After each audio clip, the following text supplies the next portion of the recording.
So Michael Cohen, of course, worked for the president for nearly a decade. He was his attorney, but also a fixer, and for a long time was one of the closest members, non-family members, to Donald Trump. That has changed. Cohen did not have a large official role at the campaign, but he certainly was very visible. He did a lot of television interviews.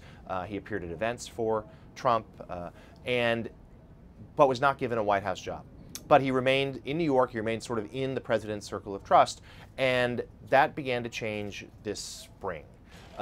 When reports came out about these hush money payments to Stormy Daniels and Karen McDougal to quiet these allegations of affairs with the president, it came out that Cohen helped broker those deals, that he was the person who arranged those payments. The president, for the first time, answered questions about it last spring aboard Air Force One.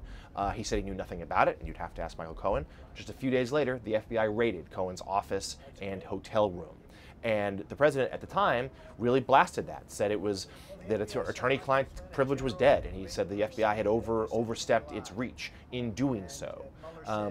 He then, as the months went on, began to slowly change two things. First of all, as reports came out that Cohen was going to cooperate with prosecutors, he started bashing Cohen, suggested that if you ever needed a lawyer, don't call Michael Cohen, and said that he had betrayed him in a number of ways, that he was flipping on Trump, making up stories, negative stories about the president in order to get a lighter sentence from prosecutors. And he also changed his stories about his knowledge of the payments, suggesting that at first he had nothing to do with it at all, later acknowledging that he was aware of them, but they were more of a civil transaction and certainly didn't qualify as a criminal offense.